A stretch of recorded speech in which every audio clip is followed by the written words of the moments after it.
بات کریں گے بلوچستان کی، جہاں حالات مسلسل خراب ہو رہے ہیں۔ صوبے کے مختلف علاقوں میں دہشت گردوں نے حملوں کا سلسلہ تیز کر دیا ہے اور امن و امان کی صورتحال تشویش کا باعث بن گئی ہے۔ ہمنا اڑک، زیارت، بیلا، خزدار، مستوں اور چاغی میں دہشت گردی کے واقعات رپورٹ ہوئے ہیں، جس کے بعد آج وزیر اعظم شہباز شریف ایک روزہ دورے پر کوئٹہ گئے اور صوبائی ایپیکس کمیٹی کے اجلاس کی صدارت کی۔ اجلاس میں فیلڈ مارشل عاصم منیر، وزیر اعلیٰ بلوچستان سرفراز بگٹی، گورنر بلوچستان جعفر مندوخیل، وفاقی وزیر اطلاعات عطا تارڑ اور دیگر وفاقی وزراء نے شرکت کی۔ وزیر اعظم شہباز شریف نے اجلاس سے خطاب کرتے ہوئے کہا کہ بلوچستان میں دہشت گرد حملوں میں مشرقی ہمسائے کا بھرپور ہاتھ ہے۔ دہشت گرد افغانستان سے حملے کر رہے ہیں۔ اس فتنے میں ہمارے مشرقی ہمسائے کا بھرپور ہاتھ ہے، ہر لحاظ سے بھرپور پیسہ ان دہشت گردوں کو، ان کی تنظیموں کو مہیا کر رہے ہیں، اسلحہ مہیا کر رہے ہیں۔ افغانستان میں یہ دہشت گرد مل کر حملہ آور ہوتے ہیں۔ ایک بات طے ہے، پولیٹیکل لیڈرشپ اور ملٹری لیڈرشپ ایک یکسوئی کے ساتھ فیصلہ ہے کہ انشاءاللہ ہم نے مل کر دہشت گردی کا خاتمہ کرنا ہے۔ واضح رہے کہ کل D G I S P R lieutenant general Ahmed Sharif Chaudhry نے بھی بلوچستان کی صورتحال پر پریس کانفرنس کی تھی اور بتایا تھا کہ حالیہ حملوں کے پیچھے ماسٹر مائنڈ بھارت ہے اور افرادی قوت افغان طالبان رجیم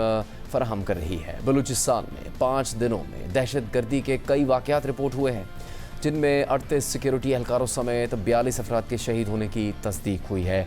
جبکہ جوابی کارروائیوں میں 54 دہشت گرد بھی مارے گئے ہیں۔ اس کے علاوہ زیارت اور کوئٹہ میں دہشت گرد حملوں کے بعد احتجاج بھی جاری ہے۔ زیارت میں آج تیسرے دن بھی احتجاج جاری رہا اور لواحقین میتوں کے ساتھ سڑک پر موجود ہیں۔ ساتھ ہی کوئٹہ میں ہمنا اڑک واقعے کے بعد 2 مقامات پر احتجاجی دھرنا جاری ہے۔ مظاہرین مطالبہ کر رہے ہیں کہ مقویوں کو بازیاب کروایا جائے۔ بلوچستان میں دہشت گردی کے واقعات میں اضافہ دیکھا جا رہا ہے اور آج مزید حملوں کی سامنے آئی ہیں۔ اس حوالے سے ہم بات کریں گے سینئر صحافی اور تجزیہ کار افتخار فردوس سے۔ افتخار، آپ کا بہت شکریہ۔ اعلیٰ سطح تک پاکستان کا فیلڈ مارشل ہو، فوجی قیادت ہو، پاکستان کی سول حکومت ہو، وزیر اعظم کا بیان ہو، اس میں موقف واضح ہے کہ ایک ہمسایہ ملک کی جانب سے دہشت گردی کے پیچھے تخریب کاری کا عنصر موجود ہے اور افغانستان میں جو شرپسند عناصر ہیں ان کی جانب سے ان کو مدد فراہم کی جا رہی ہے اور اسی کے ذریعے سے بلوچستان میں دہشت گردی کروائی جا رہی ہے، خیبر پختونخوا میں دہشت گردی کروائی جا رہی ہے۔ اب اگر ہم حالیہ دور کی بات کریں تو 1 برس تقریباً ایسا جاری ہے جس میں حملے مسلسل ہو رہے ہیں، مذمت بھی کی جاتی ہے، واضح طور پر الزام ان عناصر پر لگایا گیا ہے جو اس کے پیچھے پاکستان کی حکومت کے موقف میں واضح ہے کہ وہ لوگ ملوث ہیں اس میں۔ اس کے بعد بھی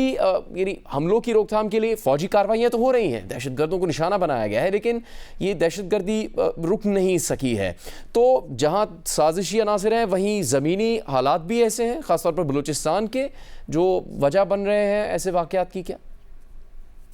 جنید، آپ نے بہت امپورٹنٹلی جو سارے پہلو تھے وہ تو بیان کیے، لیکن اس میں ایک بات میں ایڈ کرنا چاہوں گا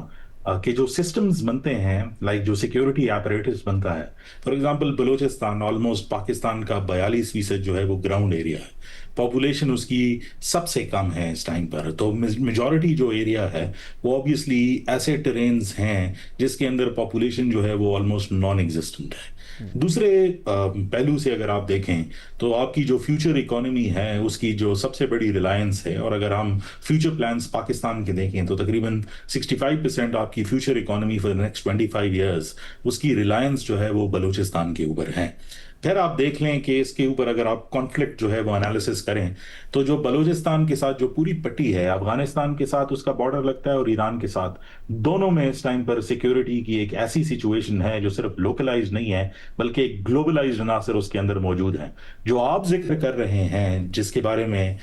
پریس کانفرنس بھی ہوئی کہ پچھلے 72 گھنٹوں کے اندر جو ہے اتنی فیٹالٹیز ہوئی اور اتنی کیجولٹیز جو ہیں وہ سامنے آئی ہیں، یہ ایک رات کے اندر تو نہیں ہوا، لیکن ہم دیکھ رہے ہیں کہ جو نان اسٹیٹ ایکٹرز ہیں وہ کنسسٹنٹلی 2 چیزوں کو جو ہے اس ٹائم پہ ٹارگٹ کر رہے ہیں، اور پچھلے 2 مہینے کے اندر یہ ٹرینڈ بہت زیادہ واضح ہو کے سامنے آیا ہے۔ ایک تو جو پاکستان کا اربن ہب ہے جو اب کنیکٹڈ ہوگا بلوچستان کے ساتھ، وچ از کراچی اور بلوچستان کا بلاک کا، اور اس کے اندر جتنا بھی انفراسٹرکچر اب بنایا جا رہا ہے، اکنامک انفراسٹرکچر جس کو کنیکٹیوٹی گریٹر یوریشین پلین کے ساتھ جو ہے وہ دکھائی جا رہی ہے، اس کو کنسسٹنٹلی ٹارگٹ کیا جا رہا ہے. اور یہ حملے جو سامنے آئے ہیں اس کے اندر تو ہم یوزلی اسٹیٹسٹکلی ان چیزوں کو دیکھتے ہیں جس میں صرف ہیومن فگرز جو ہے وہ نظر آتے ہیں کہ اتنے لوگ شہید ہوئے، اتنے انجرڈ ہوئے، اتنے دہشت گرد جو ہے وہ مارے گئے. لیکن اس کے علاوہ جو آئل کمپنیز ہیں اور جو انفراسٹرکچر ہے، بہت سارے پل جو بنائے گئے تھے. اور آپ کو یاد ہو حالیہ پاکستان نے جو ہے ایک اناؤنسمنٹ کی تھی جس میں 6 نئے روٹس جو ہے وہ ایران کے لیے بنائے گئے تھے اور جن کے اوپر ٹریڈ جو ہے وہ جاری کرنا تھا. ان ایگزیکٹلی انہی پوائنٹس پر جو ہے یہ ساری کیجولٹیز اور سارے اٹیکس آپ کو جو ہے وہ مل رہے ہیں. تو وہ پلان جو وزیر اعظم بات کر رہے ہیں، آبویسلی اسٹیٹ کے پاس اتنے پروفس ہیں کہ وہ یہ بتا سکتے ہیں، لیکن ایک کوآرڈینیٹڈ ایفرٹ لگ رہی ہے جو ہاریزونٹلی تو جو ہے وہ اس پلین کے اوپر ویریس جیوگرافیز کے اندر ہے. جن علاقوں کے آپ نے نام لیے ہیں یہ تقریباً ایک دوسرے سے 255 سے لے کر 300 کلومیٹر دوری کے فاصلے پر ہیں. لیکن جو تنظیمیں ہیں، ایسی کوئی تنظیم بچی نہیں جس نے پچھلے